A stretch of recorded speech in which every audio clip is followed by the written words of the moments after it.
मत कर अपनी जीत पे गुमान है बेखबर, शहर में चर्चे तेरी जीत से ज्यादा मेरी हार के होंगे। बस इसी बात को पीके यानी कि प्रशांत किशोर ने प्रूफ कर दिया है। क्योंकि बिहार इलेक्शन में भले ही एनडीए जीत चुकी हो, लेकिन पूरे भारत में चर्चे सिर्फ पीके के ही हो रहे हैं, क्योंकि ये किंग मेकर हुआ करते थे और बिहार में एक भी सीट नहीं लेकर आ पाए हैं। तो चलिए इस सेशन में जानेंगे पीके की शुरुआत कहां से हुई थी और पीके कैसे बिहार तक पहुंचे हैं और किन किन वजहों से इनको हार का सामना करना पड़ा है। पीके ये एक ऐसा नाम है जो बिहार के रोहतास जिले से शुरू होकर के यूनाइटेड नेशन तक पहुंचता है। यूनाइटेड नेशन पहुंचना हर किसी का सपना है, या यूं कह लीजिए लाखों भारतीयों में से कोई एक यूनाइटेड नेशन में पहुंचता है। शायद मैं तो कहूं एक भी नहीं पहुंचता है, 20-25 लाख में एक पहुंचता होगा। पीके उनमें से एक हैं। रोहतास जिले में पैदा हुए और वहां से यूनाइटेड नेशन फंडेड एक प्रोग्राम हुआ करता था पब्लिक हेल्थ केयर से रिलेटेड। वहां पे इन्होंने 8 साल काम किया। भाई साहब 8 साल, आप समझ के देखिए, एक मायने रखता है। 1-2 साल 3 साल नहीं, 8 साल यूनाइटेड नेशन में इन्होंने काम किया है। उसके बाद इन्हें एक साउथ अफ्रीकन कंट्री है छठ, वहां पे यूनिसेफ के द्वारा भेज दिया जाता है। जब ये छठ में जाते हैं और यूनिसेफ के द्वारा, यूनिसेफ आपको पता है बच्चों के लिए काम करती है डेफिनेटली, तो यहां पे उनको रिसर्च करने के लिए दिया जाता है भारत के ऊपर। वो भारत पे रिसर्च करते हैं और कंक्लूजन क्या दिया उन्होंने कि भारत की आर्थिक ग्रोथ तो हो रही है, नो डाउट, लेकिन भारत के बच्चे कुपोषण का शिकार हैं और यही बच्चे आगे चल के भारत को संभालने वाले हैं। अगर भारत के भविष्य को बचाना है तो डेफिनेटली आप लोगों को कुपोषण को हराना पड़ेगा। यह रिपोर्ट पहुंची उस टाइम के प्रधानमंत्री डॉक्टर मनमोहन सिंह के पास। आप समझिए, डॉक्टर मनमोहन सिंह एक तो वैसे ही अर्थशास्त्री थे, महान ज्ञाता थे भैया, ऐसा कोई फील्ड नहीं था जिनके बारे में वो जानते ही नहीं थे। उन्होंने उस पूरी रिपोर्ट को पढ़ा, अच्छे से पढ़ा, डिटेल में पढ़ा और पढ़ के पब्लिश कर दिया। उन्हें लगा कि यार सारी सारी एजेंसियों को पता होना चाहिए कि हमारे भारत में क्या क्या कमियां हैं, तभी तो एजेंसियां दूर करेंगी ना। अब यह रिपोर्ट पहुंची किसके पास? नरेंद्र मोदी के पास।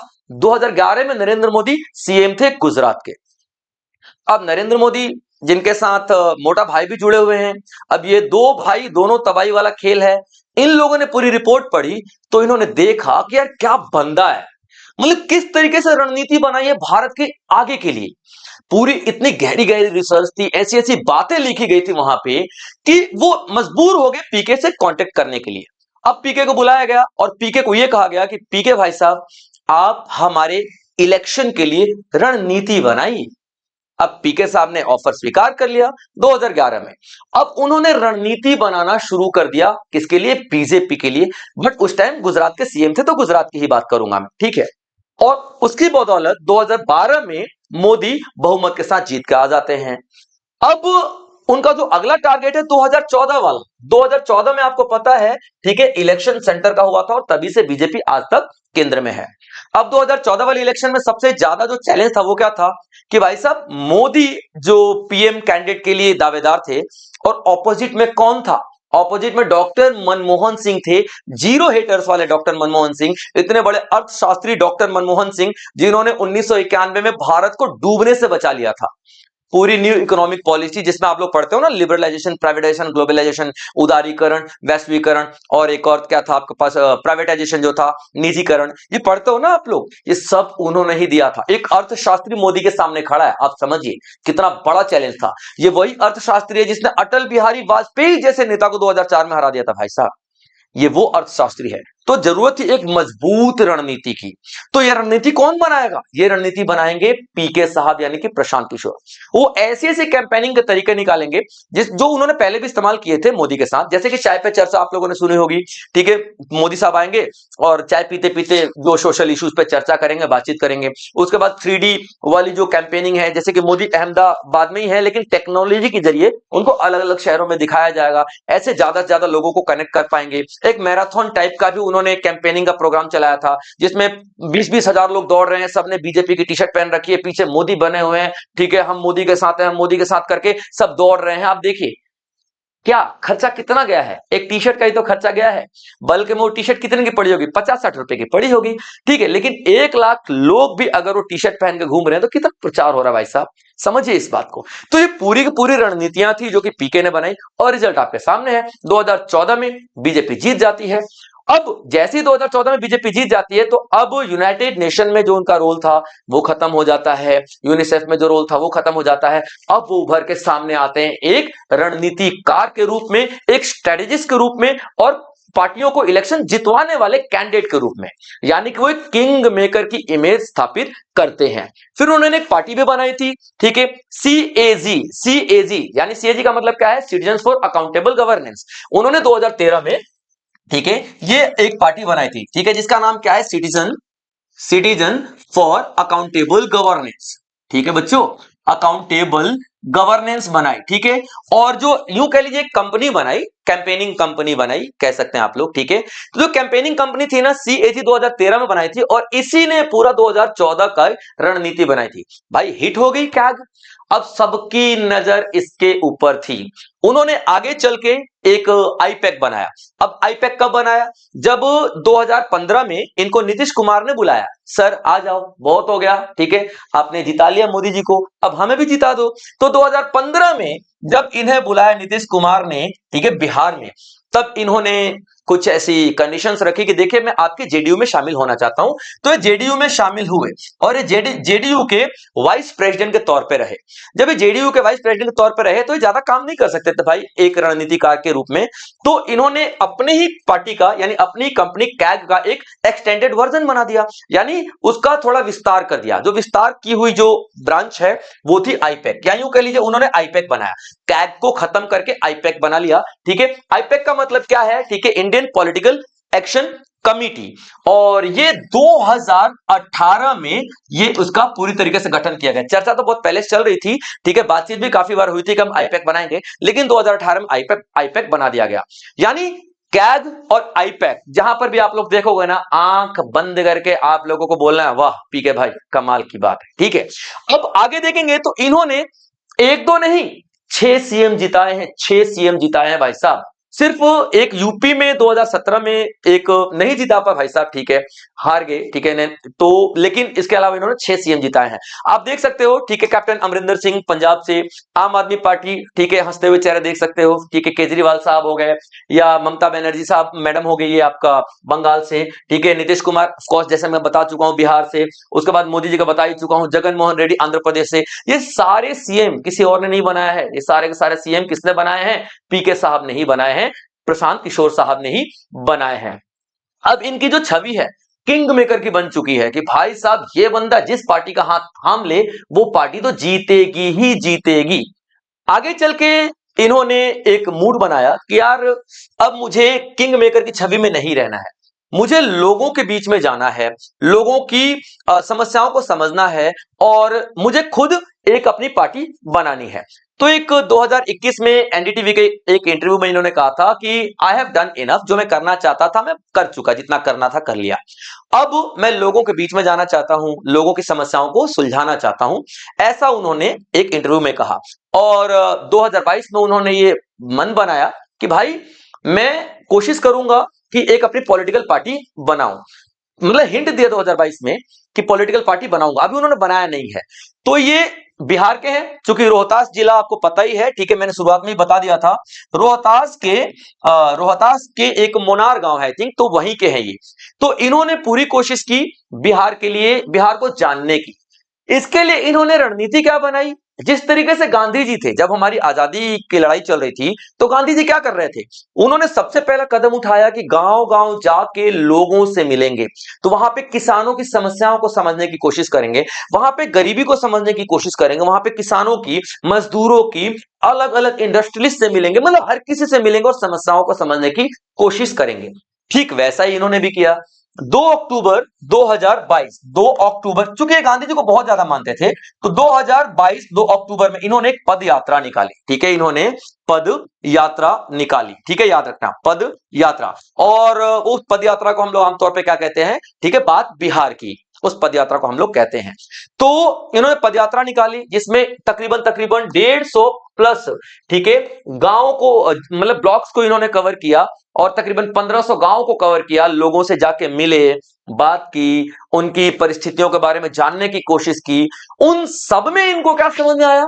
कि जो सबसे बड़ी समस्या है भाई साहब हमारी शिक्षा। सबसे बड़ी समस्या क्या हमारी? शिक्षा की सबसे बड़ी समस्या है, यानी बिहार में शिक्षा बहुत ही कम है।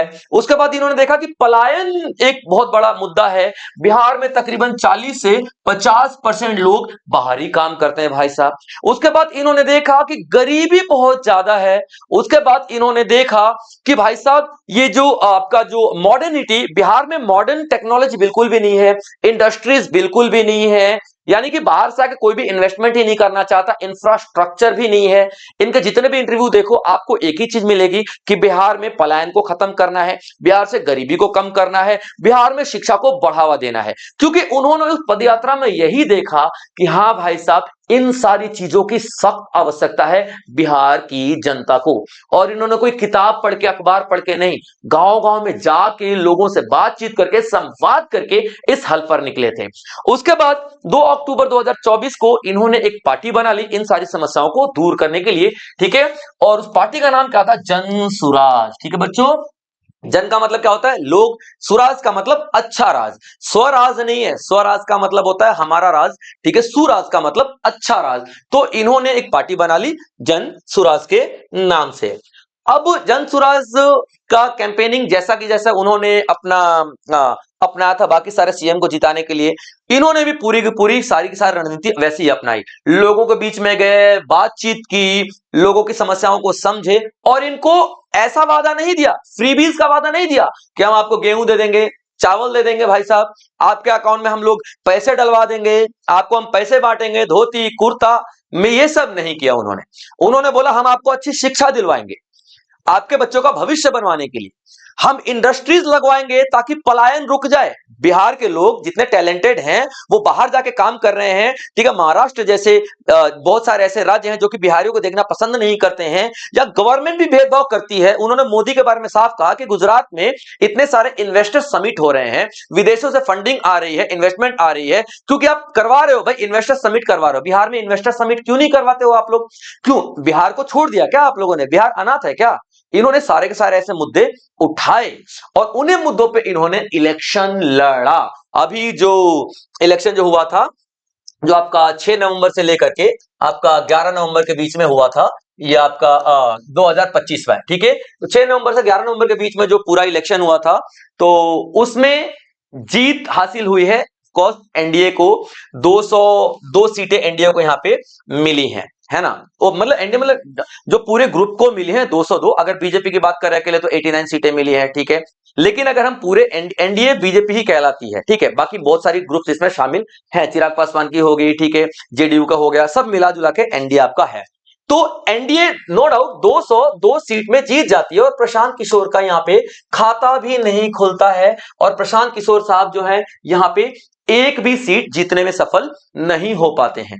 अब मुझे ये नहीं समझ में आया कि क्या बिहार की जनता को पलायन नहीं रोकना, क्या बिहार की जनता को अपने बच्चों के भविष्य के बारे में नहीं सोचना, या बिहार की जनता सिर्फ और सिर्फ मुफ्त का राशन खा के, या बिहार की जनता सिर्फ और सिर्फ साड़ी और ये 2-2 हजार रुपए अकाउंट में पा करके, धोती पा करके खुश है? उन्हें भविष्य की चिंता नहीं है क्या? उन्हें नहीं सोचना क्या? सोचना चाहिए। लेकिन यहां पे प्रशांत किशोर बुरी तरीके से हार जाते हैं। इनफैक्ट उनको एक भी सीट नहीं आती है, ठीक है। तो अब देखते हैं क्यों हार गए पीके, उनकी रणनीति क्या थी जो काम नहीं कर पाई। देखिए बहुत सारी ऐसी रणनीतियां होती है ना जो शिक्षित समाज के लिए होती हैं। बिहार में शिक्षा बहुत ही कम है, बिहार में गरीबी बहुत ज्यादा है, जिनकी जो मूलभूत आवश्यकता है ना वही सबसे ज्यादा जरूरी है, यानी कि रोटी कपड़ा मकान। ये सारी चीजों को समझने में शायद पीके फेल हो गए। एक एक पॉइंट बात करते हैं।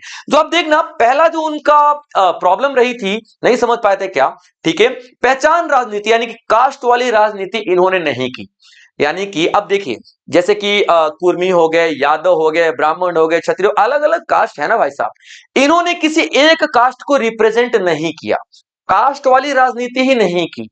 यानी कि एक ब्राह्मण को कैसे यकीन आएगा आप पे, ठीक है, कि आप ब्राह्मणों के लिए काम करोगे, आप ब्राह्मण की बात ही नहीं कर रहे हो। यादवों को कैसे आएगा कि आप यादव के लिए काम कर रहे हो, ठीक है। हालांकि ये गलत है, जातिवाद गलत है, इसे खत्म होना चाहिए।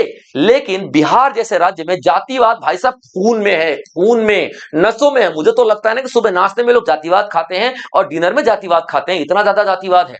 अब वहां पे आप बिना जातिवाद के लड़ रहे हो, नहीं, आपको हाथ थामना ही पड़ेगा जातिवाद का। हाँ, पावर में आने के बाद आप करो ना कैंपेनिंग, कोई दिक्कत वाली बात नहीं है। ठीक है, अंबेडकर, भीमराव अंबेडकर आए ना भाई पावर में, उन्हें अधिकार मिला तब उन्होंने कोशिश की ना। आप पहले उस पद पे पहुंच जाओ, ठीक है, उसके बाद आप कोशिश कर सकते थे। ठीक है, तो मेरे ख्याल से मेरी जो समझ है ये कहती है कि उन्होंने यहाँ पे जाति वाली राजनीति नहीं की है, इसीलिए कुछ ही पर्टिकुलर जाति को उन पे भरोसा नहीं हुआ कि हमारे लिए कुछ करेंगे। यहाँ पे जातिवाद है। दूसरा, ग्रामीण संपर्क की कमी। नो डाउट ये जा तो रहे थे सारे के सारे गांव में समस्याओं को समझने के लिए, लेकिन इनकी समस्याओं को हर कोई नहीं समझ पा रहा था।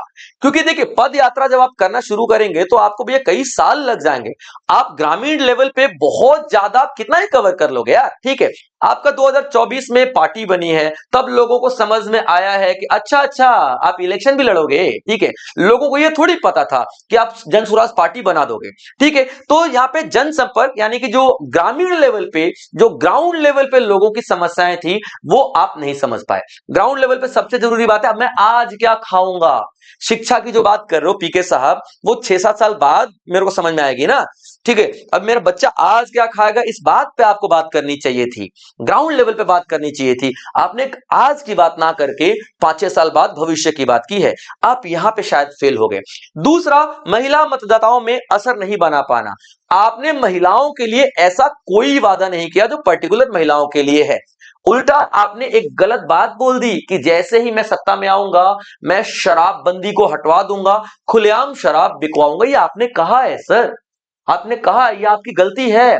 देखिए, शराब कौन पीता है, पुरुष पीते हैं और घर में जाके हिंसा करते हैं। और किसके ऊपर हिंसा करते हैं, महिलाओं के साथ। तो कहीं ना कहीं महिलाओं का भरोसा आपने तोड़ा है। आपको ये बात नहीं करनी चाहिए, क्योंकि आप कहीं पर भी जाके पूछ ले शराब कैसी चीज है भाई साहब, ठीक है, तो बुरी ही बताएंगे लोग, चाहे वो खुद टिका के बैठा हो, है ना, बुरी ही बताएंगे। तो अब महिलाओं के लिए आपने कुछ नहीं किया ऐसा, याद रखिए। जैसा कि अभी देखिए जेडीयू ने साफ बोल दिया कि हमको पावर में लाइए 35%, ठीक है, हम क्या करेंगे, आरक्षण दे देंगे यहाँ पे। उसके बाद उन्होंने मंडप योजना, ठीक है, मंडप योजना लेके आए ये लोग, ठीक है, कि भैया हम हर एक उसमें ब्लॉक में या फिर हर एक पंचायत में एक एक शादी मंडप बनाएंगे, जिसमें कि जो हमारी गरीब लड़कियों की शादी होगी।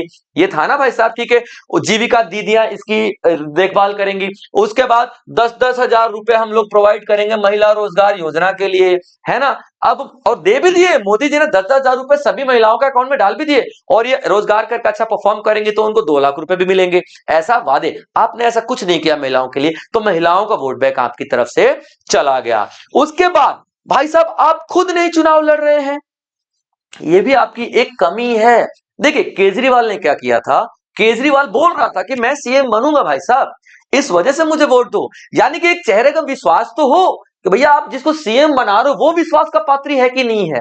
ठीक है, पीके साहब आपको मैंने वोट दे दिया, समझ में आता है मुझे, ठीक है, लेकिन सीएम कौन होगा, हो सकता है कि आप किसी का गलत चुनाव करो। एक एग्जैक्ट फिगर आपने नहीं बताया, और आप यहां पे चुनाव लड़ नहीं रहे हो। आप पे तो भरोसा है, लेकिन बाकियों पे कैसे भरोसा करें, हम तो पहली बार जान रहे हैं उनको।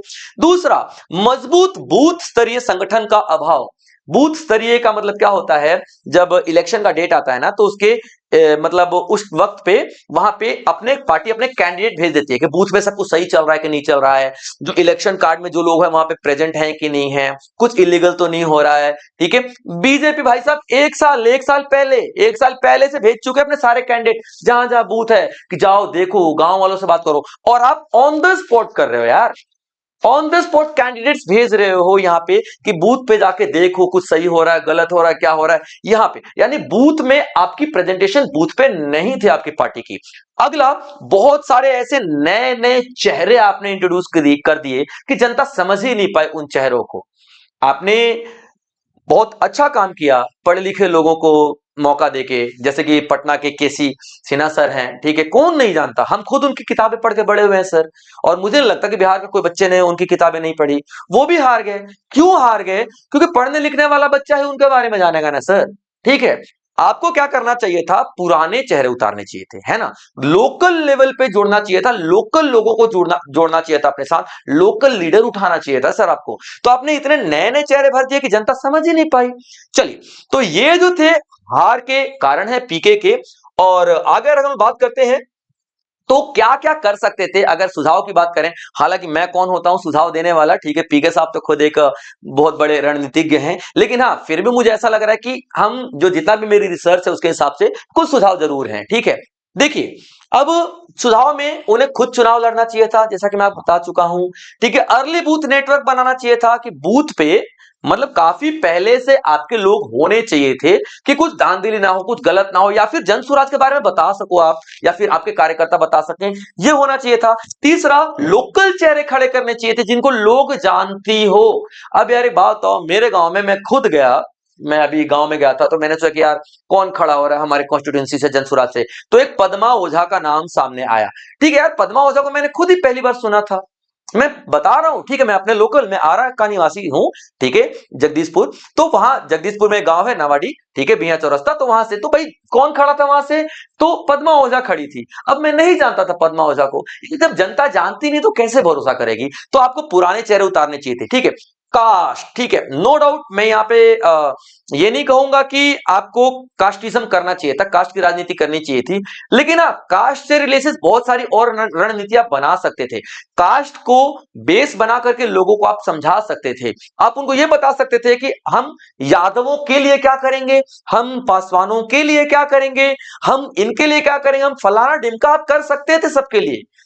लेकिन आपने कास्ट वाली कोई बात ही नहीं की है यहां पे, तो भाई किसी भी पर्टिकुलर कास्ट को आप पे भरोसा नहीं होगा। तो अगली बार जब भी आप चुनाव लड़ें तो डेफिनेटली अलग अलग कास्टों के लिए अलग अलग रणनीति बनाए। ठीक है, महिलाओं के लिए कोई क्लियर योजना नहीं रखी, मैंने बताया तो जेडीयू ने जैसे इलेक्शन पास में आने लगे, भैया मंडप योजना लेके आ गया, महिला स्वरोजगार योजना लेके आ गया, मैं 35% रिजर्वेशन दे दिया महिलाओं को जो कि डोमिसाइल थी बिहार की।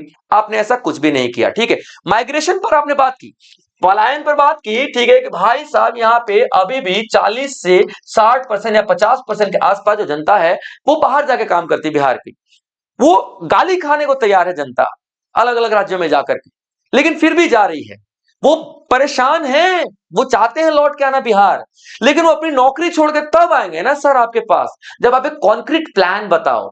आप बोलो हम पलायन रोकेंगे, पलायन रोकेंगे, पलायन रोकेंगे, अरे प्लान तो बताओ कैसे रोकेंगे, हाउ, क्योंकि हर एक नेता बोलता है हम ये करेंगे, ये करेंगे, ये करेंगे, और आपने भी बोला कि हम ये करेंगे, ये करेंगे, ये करेंगे। वो बात अलग है कि बाकी नेता अलग चीज बोलते हैं, आपने मुद्दे की बात की है, पलायन एक मुद्दा होना चाहिए, लेकिन इस पलायन को भी आप कैसे रोकोगे सर, आपको एक प्लान बनाना चाहिए था।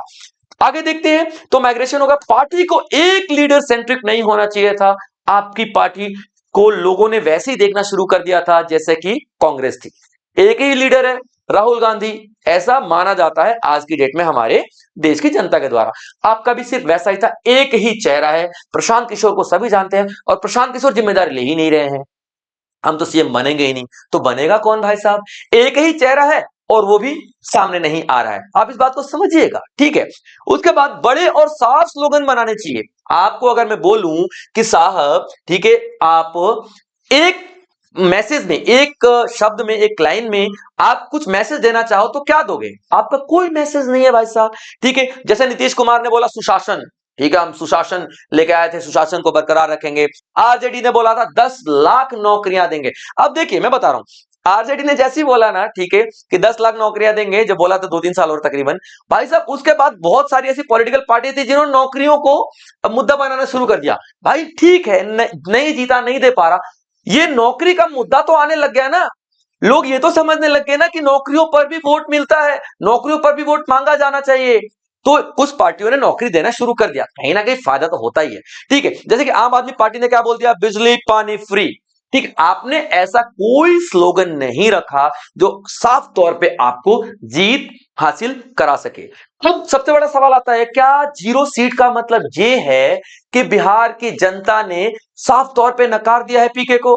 मैं नहीं मानता भाई साहब, क्योंकि देखिए 243 सीटें थी ना भाई साहब, तो 238 पे तो ये लड़े हैं, जिसमें से 129 सीटों पे तीसरे रैंक पे रहे हैं भाई, तीसरे रैंक पे रहे हैं, यानी ऐसी बात नहीं है ना जनता ने नकारा है।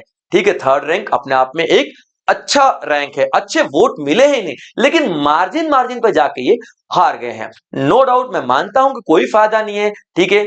आप चाहे आप सिलेक्शन का कट ऑफ 80 नंबर का हो, आप 879 ले लो तब भी कोई मतलब नहीं है, क्योंकि आपको दोबारा से रिपीट करना ही पड़ेगा, मानता हूं। लेकिन एक बात तो 79% लेने वाले को 79 मार्क्स लेने वाले को कंफर्म है ना कि हाँ भैया मैंने 79 तक तो मेहनत कर ली है, यानी कि मैंने जिस पत्थर को तोड़ने के लिए 100 हथौड़े की जरूरत थी, 99 हथौड़ा मार चुका हूं, सिर्फ एक और हथौड़ा मारना है, और वो एक हथौड़ा मैं आने वाले इलेक्शन में जरूर मारूंगा। ये तो आपको समझ में आ गया ना सर, और ये सारी की सारी कमियां आप दूर कर ही लेंगे सर, ठीक है। मैं आपको बताना चाहता हूं आपके जितने भी मुद्दे हैं बिल्कुल सही हैं, बिहार की जनता इस चीज को समझेगी और जरूर समझेगी।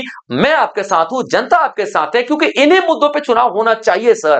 पहली बार ऐसा कोई लीडर आया है जिसने इन मुद्दों पे चुनाव लड़ा है, पलायन को रोकना, गरीबी को दूर करना, शिक्षा को बढ़ावा देना, ठीक है, कुपोषण को हराना, इन सारे मुद्दों पे पहली बार किसी ने चुनाव लड़ा है। तो मैं यही कहना चाहूंगा इस सेशन के एंड में कि जब भी आप लोग चुनाव में पार्टिसिपेट करें, वोट दें, डेफिनेटली अपना मुद्दा यही रखें। मुद्दा ये नहीं होता कि 10,000 रुपए बंटवा दिए, मुद्दा ये नहीं होता कि वादे कर दिए, मुद्दा ये नहीं होता कि राशन बंटवा दिए सर, ठीक है। भविष्य का सोचिए, आप तो जैसे जैसे जी रहे हैं ना, अपने बच्चों का सोचिए सर। बस मुझे आज के लिए इतना ही कहना था, और at the end of the day मैं यही कहूंगा, ठीक है, देखते हैं प्रशांत किशोर आगे कहां तक पहुंचते हैं। बाकी बिहार की जनता के हाथ में सब कुछ है। जय हिंद।